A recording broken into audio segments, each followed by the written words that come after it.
I'm just going to make a quick argument that the war between uh, Hamas fighters, various other groups, uh, Hezbollah's militant arm, military, and the IDF is being run like a poorly run corporation right now. And so, what's the argument? Well, I think there's one important distinction that we can make, and it's that, if we want to talk about conflict somehow making progress or a ceasefire, at some point you have some set of conditions on a table, and both sides are willing to agree about the extent or ways capabilities can be used, um, and what other mechanisms we should have in place um, when the conditions of the agreement aren't met. So this is analogous to like what we see in the business world.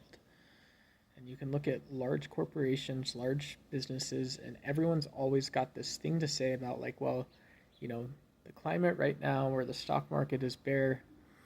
And so, we're really starting to feel that. And the reaction to that 99% of the time is bullshit. Um, it's show me how and where you're measuring stuff.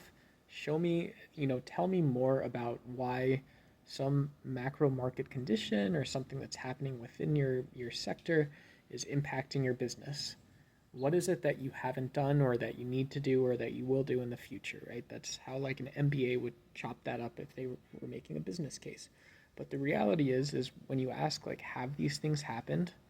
No, it's bullshit. Like all people can say is that there's some hard challenge presenting against a society, against the way that you can build balanced institutions, against all these things. And as a result, we're going to talk about that, we're going to talk about the problem, and we're going to throw a hissy fit. We're going to throw a hissy fit about this. And so when you're trying to contextualize the forms of violence that are agreeable or that you can agree with, if that even makes sense, I don't think it does. I think there's always a reason to hold on. If you look at what's actually going to change in the real world and why violence is used to make those points, there's absolutely nothing to show for it. There's nothing to show for it. It's always talking about this problem, right? And so the other side of a conflict, competition, building out cohesive strategies, is that you're always working to try and control the way that the world is going to work around you. You have to. And you're putting up these bastions. It's bastions and sending out regiments that are able to go out and fetch the things that you need more of.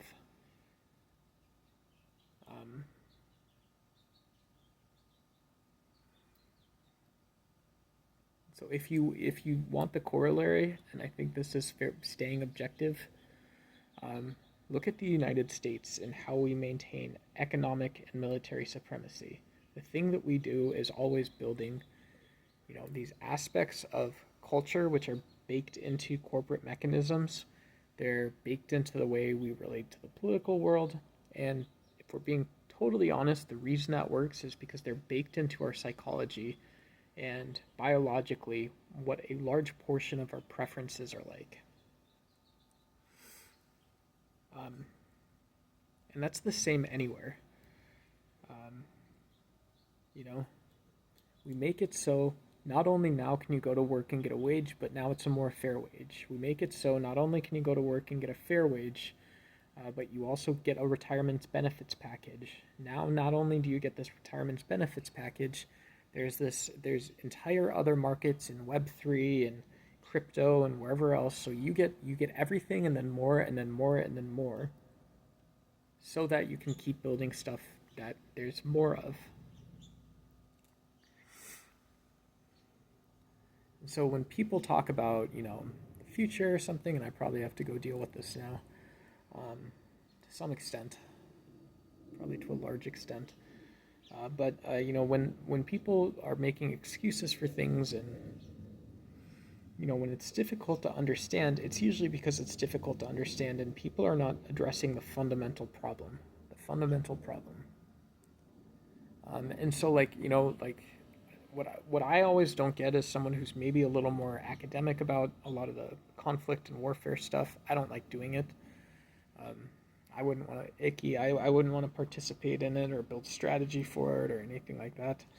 But it's like, okay, well, if Israel has a position on anywhere else, any of their neighbors, like, one of the things that we should always be talking about or referencing is how the current socioeconomic and political status of a lot of these nations didn't just get there. And there's also characteristics and things that, shine the correct light on what reality is like, what's actually needed in the present moment, and how people can make decisions about what all they're buying as they, they build more forms of sovereignty and, autonomy into their systems.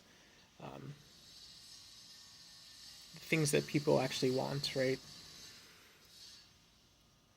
I think the other side of it is that if you look at like what data would suggest is that if you have these neighboring nations that aren't going to be friendly, there's never going to be a peaceful resolution, right? If you're planning on going to war with one another, you're going to go to war with one another. And if that's what the strategy is based on, I don't care who you call, what you're calling on is a larger conflict. And that doesn't make sense for a lot of people, I don't think. So I just don't understand why, you know, if you look at like what two actual reasonable strategic positions might be, where are they? I don't know. It's a bear market. It's a bull market. Whatever it is. Solano's on a run right now. I don't know. It's all a bunch of bullshit. That's all it is.